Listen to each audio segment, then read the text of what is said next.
Greetings everyone. I hope all of you are doing well. Let us now begin our Gita study. The opening prayer for this morning is from the Devi Mahatmyam. You are all familiar with Devi Mahatmyam, which is also called Chandi and Durga Saptashati. It's a part of the Markandeya Puranam, one of the 18 major Puranas. This is on page 142 of this book, Universal Prayers, at the top of page 142. So let us chant. Om Vidya Samasta Stavade Vibheda Striyas Samasta Sakala Jagatsu Tvayekaya Puritamam Bhavetat Kate Stutistavya Para Paroktihi. All sciences come from Thee. All knowledge comes from Thee, and all women in the world are Your manifestations. By Thee alone, O Mother, is the universe filled. How can we praise Thee? Art Thou not beyond the reach of the highest praise? Om Shanti Shanti Shanti. Om, may there be peace and joy in our hearts. May there be peace and harmony amongst all beings, and may there be peace everywhere in nature.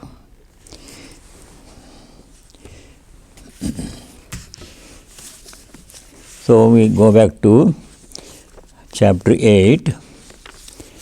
We will try to finish chapter 8 today and try to see if we can begin chapter 9. Okay. We were doing verse number 22. In verse number 20, 21 and 22, Bhagavan Sri Krishna is explaining the Supreme Reality Brahman. Brahman described in the Upanishads, as opposed to Brahma, the creator, who is it's like a position. Brahma is a position. Each cycle of creation, which lasts many thousands of years, one Brahma will take charge of that position, creation of the universe. Then, at the end of his tenure, Brahma retires and achieves liberation.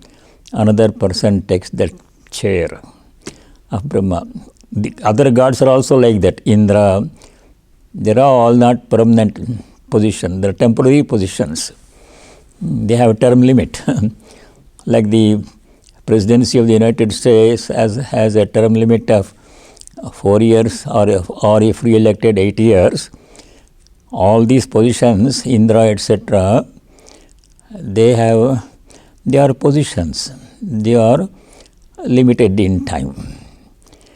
So that is why in Vedanta scriptures, those who really seek liberation from all these temporary things and seek only their self-knowledge, which is Brahman, or pure devotion, devotees also, they don't care for these things. Even if they are offered the position of Brahma, they said, no, what good is that? It's a temporary thing.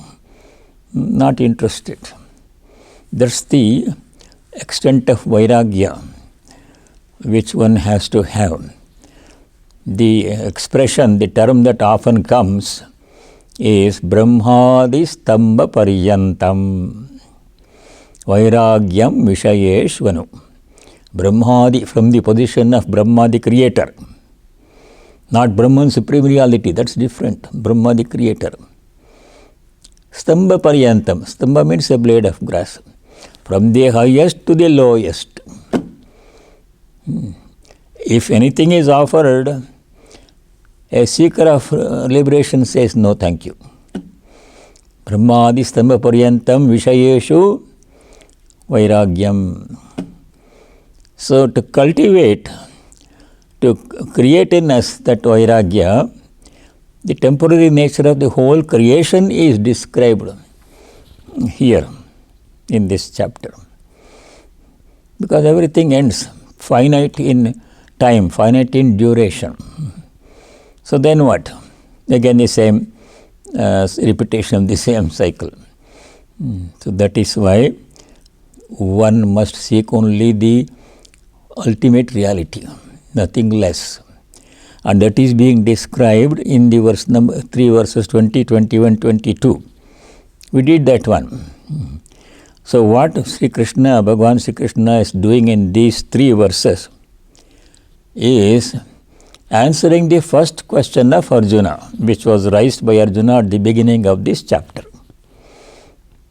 You remember Arjuna started with 7 questions at the beginning of chapter 8.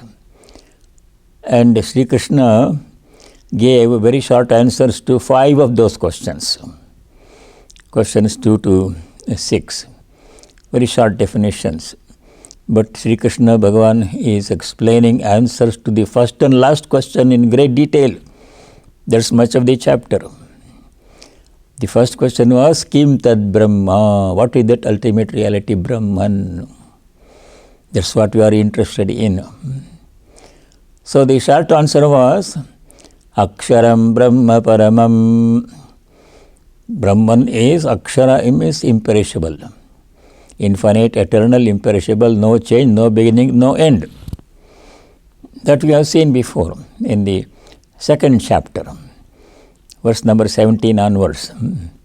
Verse number 20 is an important verse in 2nd chapter. There the nature of the supreme reality is being described.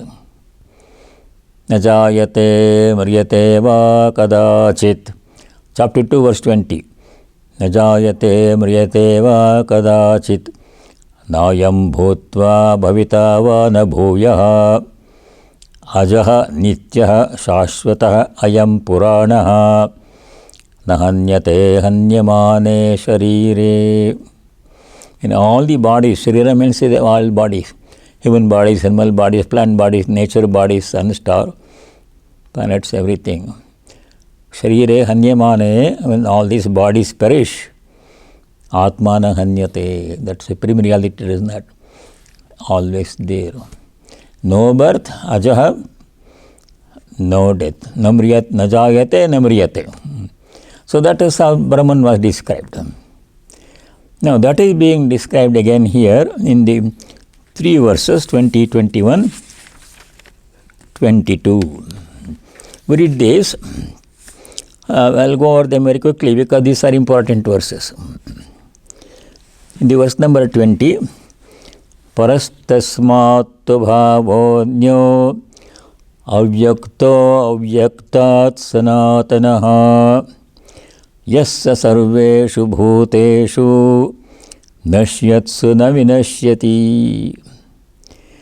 When Brahma the creator, he has his day and night. Like we have our day and night. We get up in the morning, day begins to do our activities, at night we go back to sleep, rest. Nothing happens. Similarly, Brahma creator has his day and night, but his days and nights are very, very long. 1,000 yugas for one day, 1,000 yugas for one night. So we saw that when Brahma wakes up in the morning, his morning, whole creation comes into existence. They were in unmanifest form when he was asleep. So all creation functions, manifest form. That's what is happening now. Everything is functioning. We are living world is happening, moving. When Brahma goes to sleep, after a long day, 1000 yogas long day, then everything goes back into unmanifest state. Like unmanifest means remaining hidden, no name and form, cannot be seen. Like a tree remains in a seed. In the Chandogya Upanishad, you see that example that Uddalaka gives to his son Shvetaketu. He asks him to bring a Nagrodha fruit, a fig fruit. Father asked the son. He was teaching him the famous Mahavakya Tattvamasi. Father says, cut the fruit. Son cuts the fruit. Father asks, what do you see? Very small seeds are there. Then father says, take one seed, too small, smaller than a sesame seed, fig seed. Then break the seed, father says. Son begs this, what do you see? Nothing. It's so small, there is nothing in it. But father says, a whole tree is hidden in that seed. We can't see it. The state of being hidden is called avyakta. Avyakta means unmanifest. There is no name and form, is not visible to the senses. So whole universe goes into that unmanifest state when Brahma goes to sleep. And this happens over and over again. Brahma has so many days, years to live. When Brahma retires, then a new person comes and takes over the same function of creation. When all this is happening, coming and going, changing, birth and death and everything is happening, one thing remains totally unmoved, unchanged. That is the Parabrahman, Supreme Brahman. That is the truth. That is the ultimate reality. That is what the Upanishads speak about. So that is also called avyakta because it has no name and form. It is that avyakta, apart from this Brahma's sleep avyakta, that is what we should try to know. That's what we are. So in the first 28th verse, Yasya sarveshu bhuteshu nashyatsu navinashyati. When all the bhuta, all the beings perish, saha Brahman navinashyati, does not perish, remains there. That is supreme reality. That's the one we are interested in. Everything else is coming and going. All these things that this world has, position, power, fame, sensory enjoyment, family, children, grandchildren, money, beauty, youth, etc., they all are limited in time, duration. They can't give much happiness. There is one verse which I want you to remember, if possible. Chapter 5, verse 22. There, the very highly conditional and temporary nature of all these things is being described nicely. 5:22. There Bhagavan Sri Krishna says, Ye hi samsparshaja bhoga dukkayonaya evate adyantavantah kaunteya nateshu ramate buddha. Samsparshaja bhoga, all the happiness that comes through contact with sense objects. Sparsha means contact. They are all temporary. All the happiness is coming from contact with sense objects. Even the pleasure of the body, when the body experiences intense pleasure during our happy experience, that is also sensory pleasure.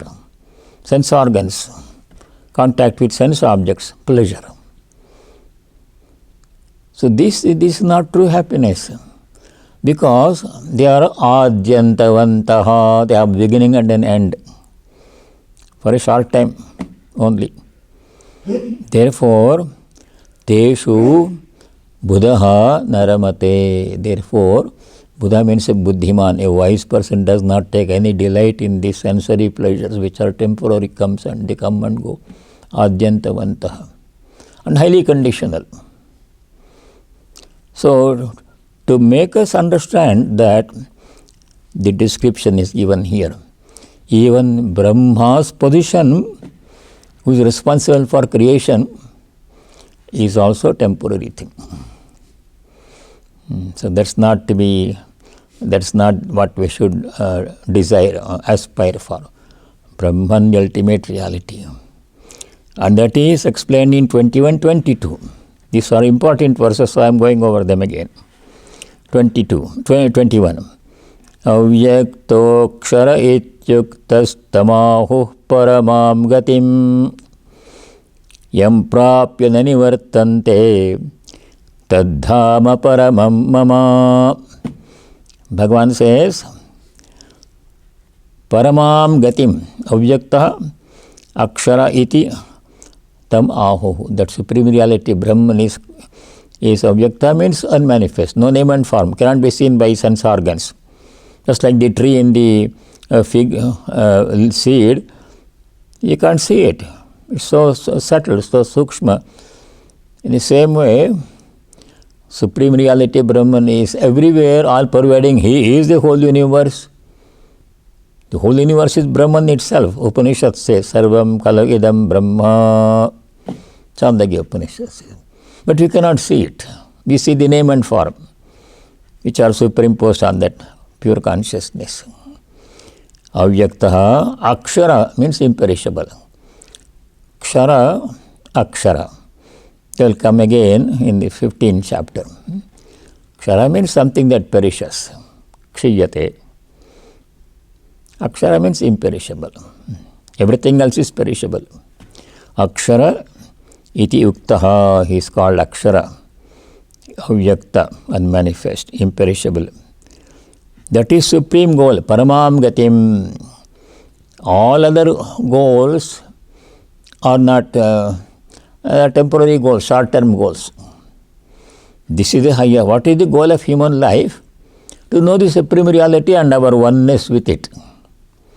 That's the only reason why we are born as human beings. If we don't do that, no matter what else we do, we will not have used the human life properly. We will have failed. So here, paramām gatim, supreme goal of human life is to know that Brahman and our identity with it, experience our oneness with it. Or in devotional terms, to know God. Achieve pure devotion. They are both same. Pure devotion, pure knowledge are same at the highest level. The paths are different. Both are same. So devotees want pure devotion. Jnanis want self-knowledge. Both are same in the ultimate sense. Paramām gatim. Yam prapya, by reaching that, nanivartante. Once you reach that goal of self-knowledge, you will never come back to the domain of ignorance. No more rebirth and going through the same cycle of birth and childhood and youth and middle age and old age and disease and suffering and problems and death, and no more of that one. That's enough. Yam prapya nanivartante taddhama paramam mama. That supreme abode is mine. That's what Brahman is. Paramam dhama. Supreme abode. Dhama means abode. That's our true place. That is where we really belong. But this world in which we live now, this is not our place. It's a temporary sojourn. We have departed from our place and we are roaming about in this world, strange world, looking for happiness and getting only suffering. This is not our true abode. We are pilgrims here. One view is we are pilgrims. Our true abode is the Divine Lord. Saddhama paramamma, parandhama, the supreme abode. That is where we belong. This is a departure from our pristine state. So we have to try to go back to our own abode. Let's go back to our own abode. Mano chalo nije niketane. There was one famous song that Swami Vivekananda Naren sang when he first met Sri Ramakrishna. Very famous song in the gospel. Mano chalo nije niketane. Nije niketane means our true abode. O mind, let us go there. This world is not our place. Somehow we ended up here roaming confused. So that is verse number 21, supreme reality. Now verse number 22, continuation of the description of our ultimate goal, Paramam Gatim, Param Dhama. Purushasya parah partha bhaktya labhyastvananyaya yasyantasthani bhutani yena sarvamidam tatam. How to reach that abode? First we should know the goal. What is our goal? About where we should go. And now the second question is how? What do we have to do?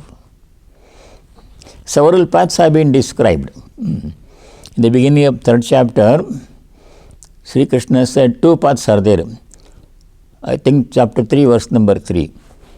Lokesmin dividha nishtha pura prokta mayanagha jnana yogena sankhyanam karma yogena yoginam.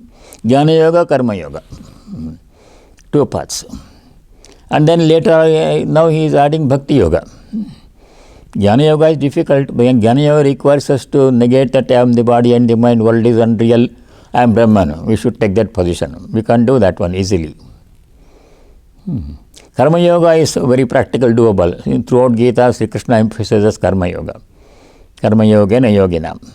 Now bhakti yoga is also introduced. Very interesting and not as difficult as Jnana yoga. So here he says in verse number 22, Saha Paraha Purushaha, that Supreme Purusha, Supreme Reality Brahman, Saha Paraha Purushaha, Labhyaha, he can be gained. We can know him, we can experience oneness with him. How? Ananyaya Bhaktya, by one-pointed devotion. Anya means another one, different. Ananya means not different, there is nothing second, only one. Ananya means only one, no different. Bhaktya, by one-pointed devotion we can know Supreme Reality.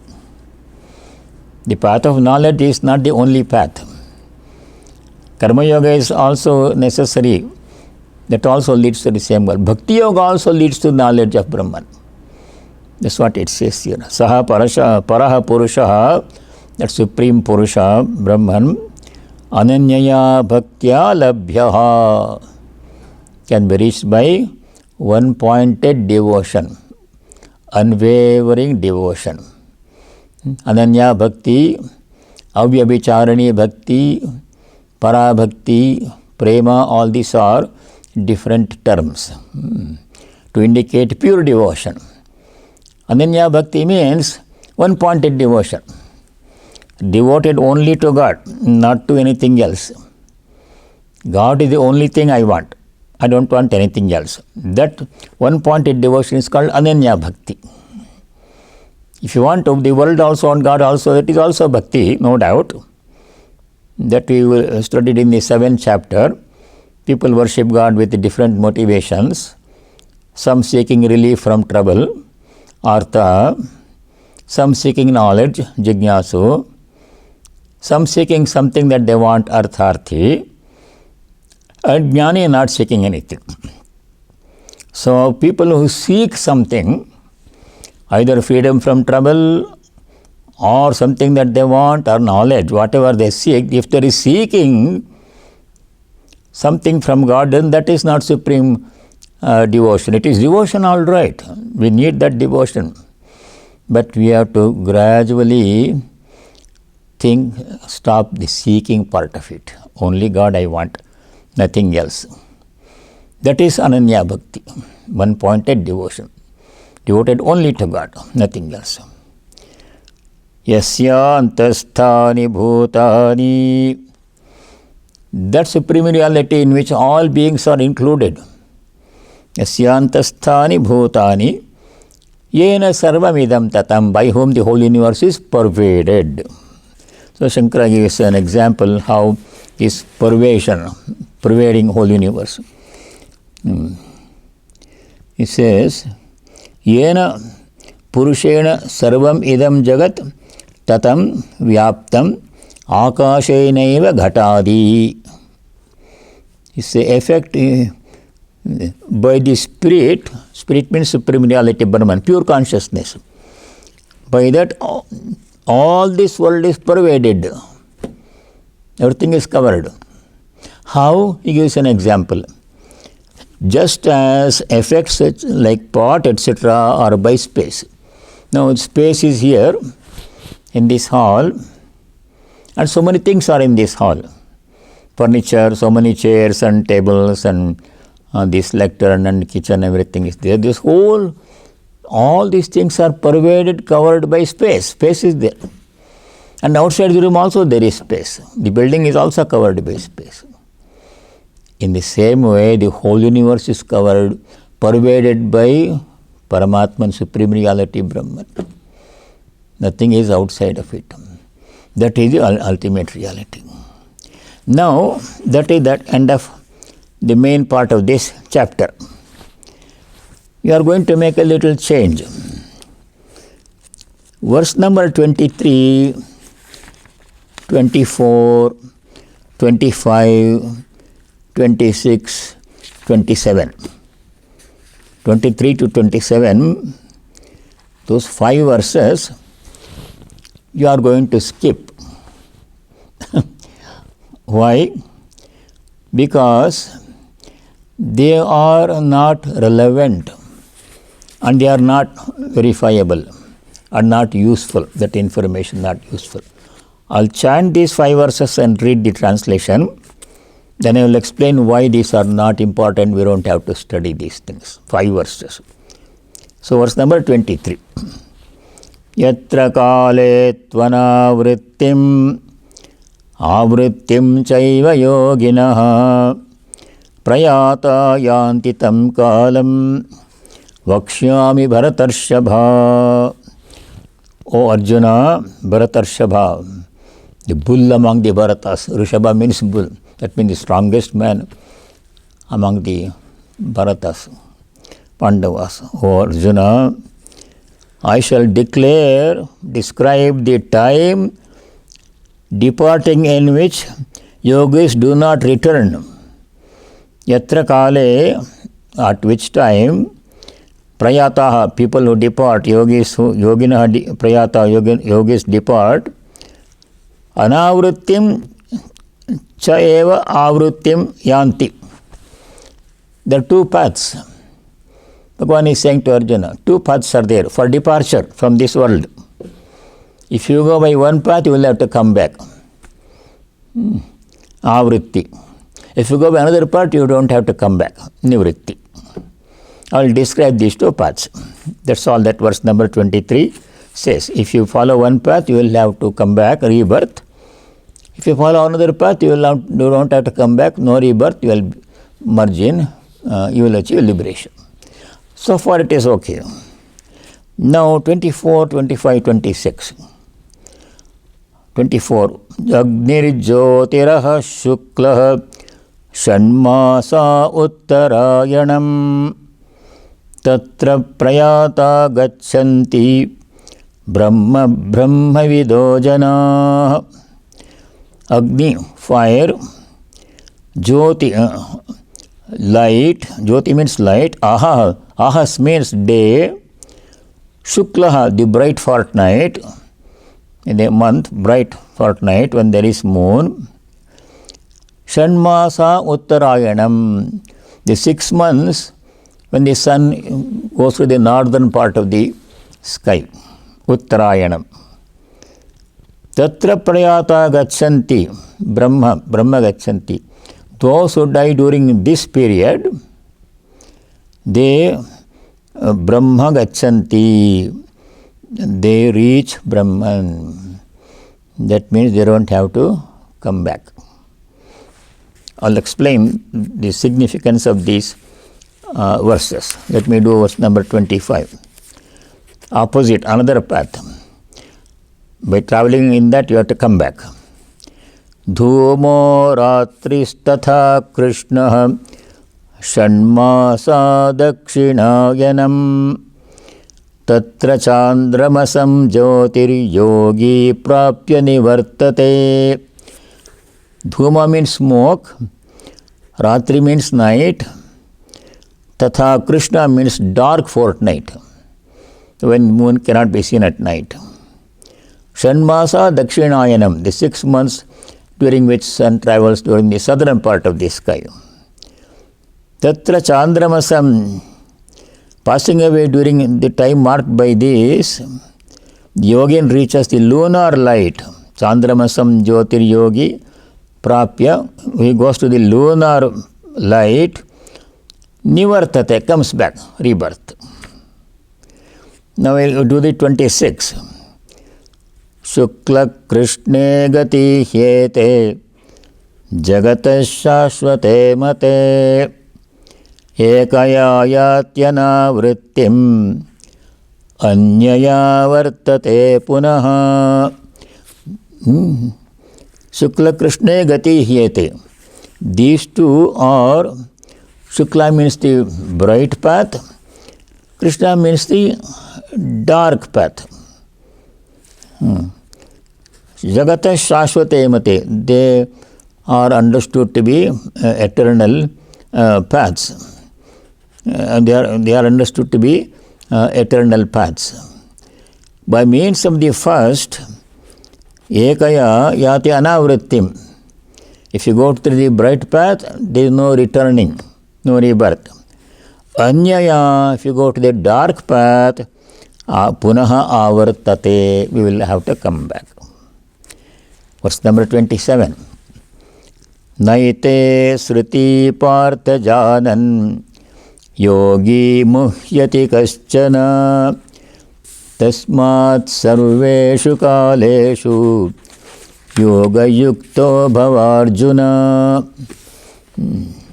The translation is, knowing these two courses, ete sriti, sriti means two paths, janan, sriti janan, knowing these two courses, one by which we return, another by which if we go by another we don't return, knowing these two paths, yogi kaschana namuhyati, namuhyati, this is the word na is there. Na comes in the beginning of that first line, first word. Na ete, na muhyati. Does not become deluded.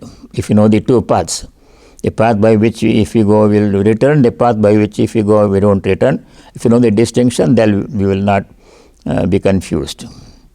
Then we know by which path to travel. Tasmat sarveshu kaleshu yoga yukto bhavarjuna. Therefore, at all times, practice yoga. Yoga here means it can be any yoga.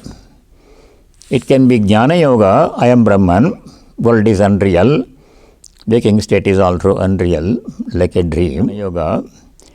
It can be Karma Yoga, performing all actions as offering, as worship, as a servant, as an instrument, that we have seen. Dedicate everything to God. Giving up attachment to karma, karma phala. Work on its results. Karma Yoga. Bhakti Yoga, which will come in the 12th chapter. Devotion to personal God. Devotion to impersonal God can also be done. Devotion, path of devotion. Bhakti, that's in chapter 12. And then Dhyana Yoga, which we studied in chapter 6, path of meditation. Any of these or some combination. One has to practice. So the second line in verse 27 is important. So here it says, therefore, sarveshu kaleshu yoga yukto bhava Arjuna. Important instruction. O Arjuna, therefore at all times practice yoga. Any yoga of your choice, any combination we have to do. That's the only way to get out of this place and reach our goal, ultimate Parandhama, supreme abode. Now, these verses describing the two paths, beginning from verse number 23, bright half, fire, and the light, and dark half, smoke and night. If you go by one, you will come back. If you go by the other, you don't come back. These things are not to be taken literally. Why they are there, we don't know. What I am going to do is read what Swami Vivekananda said about these verses. Sometimes scriptures have things which are not really necessary or relevant, or verifiable or understandable. Sri Ramakrishna said scriptures are a mixture of sand and sugar. So we have to be like an ant which takes only the sugar and leaves the sand. So this is the sand part of this 8th chapter. What Swami Vivekananda said is to totally disregard verses number 23 to 27. Swamiji said, I am going to read, because they are not relevant. That knowledge is not useful. Which path we, it does not matter by which path we go. It does not matter whether we die in the Uttarayana or Dakshinayana and the sun is in the northern part or southern part. It does not matter. What matters is how we lead our lives every day. Not when we die or where we die. So that is totally irrelevant. Why it is there? Swami also says it is. He also doesn't know why these things. Sometimes things like that occur in the scriptures. So let me read what Swamiji said about these verses.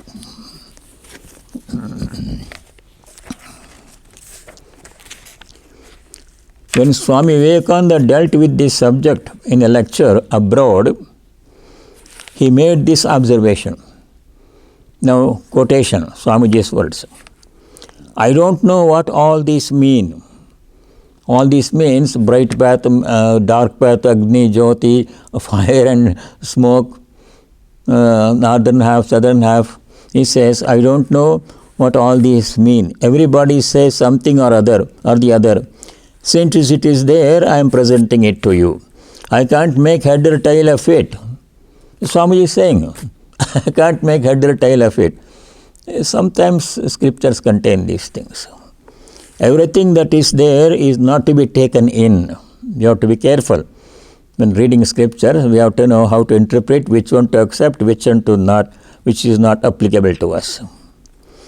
Beliefs have changed in the course of time, just like in scientific thought. In science also, our understanding of the universe changes. The universe is there, but our understanding keeps changing with time.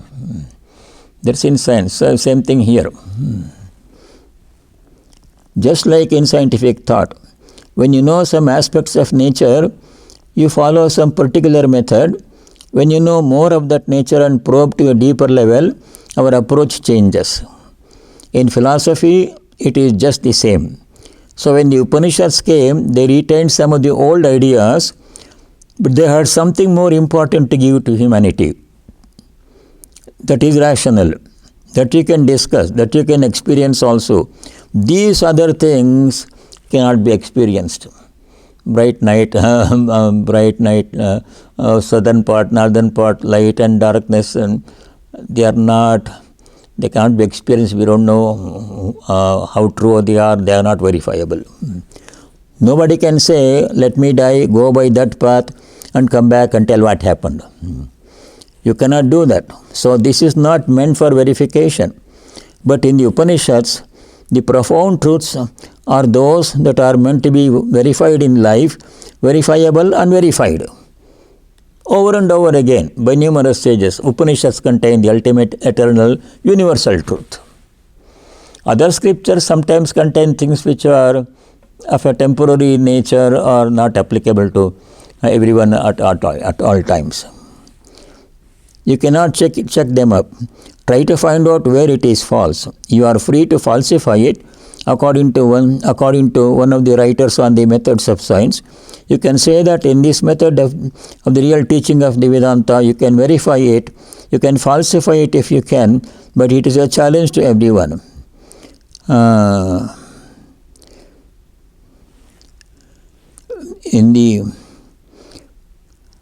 That is the main teaching of the Upanishads. That is Brahman, ultimate reality. many philosophical and spiritual truths you get there, but it contains also some old untestable beliefs, and this is one such. Even in the Upanishads, there are portions which are not really relevant. For example, in the Brihadaranyaka Upanishad, it talks about the ultimate reality, Yajnavalkya's teaching. One of the most fantastic Upanishads, greatest Upanishad, Brihadaranyaka Upanishad. But the same Brihadaranyaka Upanishad has certain chapters which contain information which are of no relevance to us at all. Some chapters describe certain kamya karmas. It says, if you want a son who is going to become a Vedic scholar and earns a lot of money and fame, then do this ritual, eat this food and say this mantra. Things are there like that in the Upanishad. Exactly opposite of what the Upanishad teaches. So that why that is there? Because Brihadaranyaka Upanishad occurs in the Brahmana portion of the Vedas. The Brahmana portions contain description of Vedic rituals which are kamya karma. Vedic rituals generally are performed to achieve a certain goal.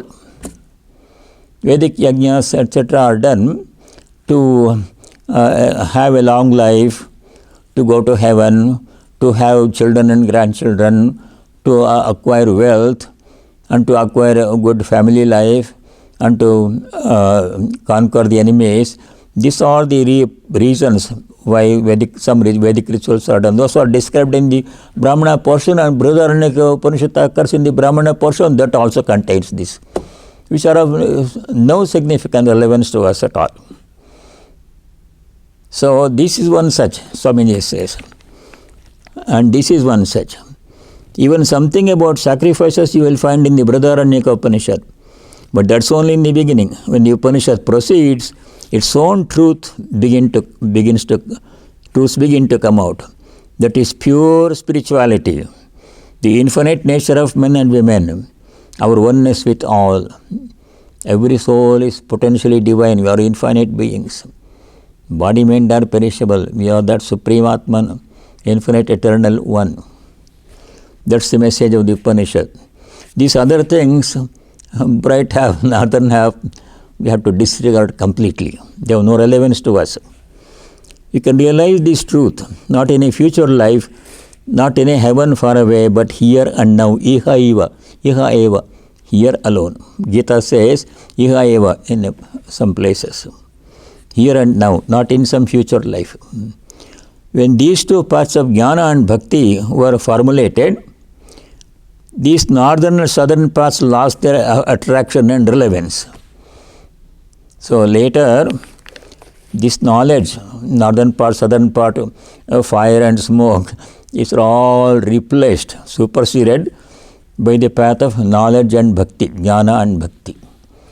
So we have much more recent, relevant, pertinent information, and these 4-5 verses, they contain nothing of interest to us, pertinent to us, relevant to us. So that is Swamiji said. Very few people hear of it or believe it now. Though bhakti and through bhakti and jnana, he brought religion closer to people. So we should not worry about when we die, whether in Uttarayana or Dakshinayana, or in Krishna Paksha or Shukla Paksha, bright fortnight or dark, those are totally irrelevant. What happens after we die depends upon how we have led this life. And Sri Krishna says in this very chapter, what happens after death depends upon what you have been thinking at the last moment of your life, and that depends upon what we have been thinking most of our life. That's the main message in chapter 8. Main message in chapter 8 is, where we go after death depends upon what our thoughts are at the last moment, and our thoughts at the last moment depend upon what we have been thinking most of the time in our lifetime.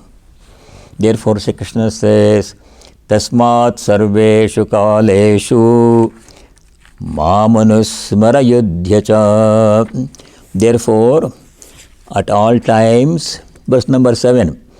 In the beginning of this chapter I said verse number 5, 6, 7 and 13 are very important verses. Verse number 7 contains the key instruction, the only instruction we have to follow. Tasmat sarveshu kaleshu mamanusmara yudhyacha mayyarpita mano buddhir mame vaishyasi asamshayaha. Therefore at all times remember me, mamanusmara, remember God, and fight. Fight means do your duty and fight with the negative forces in your mind, lust, anger, greed, etc. Mayarpita mano buddhihi, dedicating your mind and intellect to me, mameva eshyasi nasamshaya, asamshaya, you will reach me alone. That is the key instruction we have to take home from this chapter. Verse number 7. Now, before I close, I want to clarify one more point that came up again. Question was asked about the yoga practice. Verse number 12. Some people asked, how can we do all those things? Verse number 12 says, Sarvadvarani samyamya mano hridi nirudhyacha murdhyadhayatmana pranam asthito yoga dharanam. Then at the time of death what one should do is given in verse number 12. But that's totally irrelevant. I will explain why. Verse number 12, controlling all gateways. Gateways means the 5 sense organs, Gyanendriyas. Controlling all the sense organs, not seeing anything, not hearing anything, not touching anything, etc. Confining the mind in the heart, manaha hridi nirudhya. Controlling the mind in the heart. Then fixing the life breath in the crown. Murdhya pranam murdhya pranam murdhya adhaya. Fixing the mind, atmanah pranam murdhya adhaya. Murdhya adhaya. Murdhya means in the crown of the head. Fixing the prana in the crown of the head. Yoga dharanam asthitaha. Intent on maintaining this yoga position. Om ityeka aksharam brahma vyaharan. One should leave the body chanting Om. Now this is not to be taken as applicable to anybody or everybody or anybody. I'll explain why it is not relevant to us. It's not, first of all, it's not possible unless we have practiced that kind of yoga for many years, which requires a lot of training and guidance. Not relevant, not necessary. What happened in the case of Swami Virajananda Ji Maharaj, he tried to do something like that when he was young. So what happened, I am going to read Swami Virajananda's experience from this book, Shri Sarada Devi under Divine Play. Shri Sarada Devi under Divine Play, from this book, what Swami Virajananda experienced, how irrelevant this sloka is for people like us. You can see from Swami Virajananda's experience. In March, this is on page 476 of this book, Sri Sarada Devi and her Divine Play, page 476. In March 1904, Swami Virajananda went to visit the mother at Jairambati.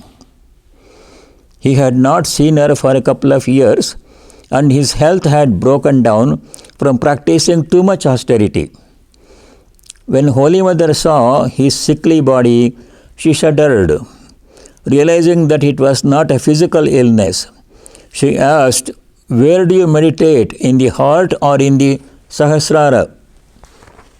The 1000-petal lotus in the crown of the head. Virajananda responded, "In the Sahasrara, because I love to meditate on that chakra and I get immense joy." I was meditating here, which is the wrong thing to do for most people. "My son," Holy Mother said, "My son, what have you done?" Exclaimed the mother, Holy Mother. "One meditates on that spot in the final stage. Only the mind of a Paramahamsa dwells there. Is it possible to keep the mind in such a high realm in the initial stages? One should begin by concentrating the mind on the crown chakra, but then bring it down to the heart chakra and meditate there on the Ishta, chosen ideal. Virajananda had previously gone through various kinds of treatment and received a special diet. He had followed disciplines meant to relieve his mental fatigue and illness. Nothing had worked. Now he began to follow Holy Mother's simple instructions, and slowly he got well. Towards the end of his life, referring to this event, he said, "For this reason, one needs a Siddha Guru, an illumined teacher. If I had not received that advice from the mother, perhaps my life would have been destroyed. Probably I would have been a permanent invalid or ended up insane." So, Holy Mother's instruction was not to meditate on the crown chakra or anywhere else. Heart chakra. The best thing is to follow the instruction of your own guru. Personal instruction given to you at the time of initiation, that is what you should do. Then you are safe. There will be no other problem there. But this keeping the prana shakti in the murnya, all those things described in Sloka 12, please disregard this instruction. It's not safe, it is not necessary, it is not possible, it is irrelevant. Simplest instruction, Holy Mother said, look at the picture of the Eurishta Devata, repeat your mantra. Swami Atmagandhi told us something. When someone went to Swami Vijnananandaji Maharaj, Sri Ramakrishna's disciple, Swami Vijnananandaji Maharaj, he was an architect. He is the one who built the present Belur temple. And he was the guru of Swami Swahanandaji Maharaj. Someone went to Swami Vijnanandaji Maharaj and asked for initiation. You know what Swami Vijnanandaji did? There was a picture of Sri Ramakrishna photo on the wall. Swamiji showed that, pointing to that photo, do you know who it is? This man said, yes, he is Sri Ramakrishna. Repeat his name. That's it. That's it in initiation. Repetition of God's name is devotion. Simplest method.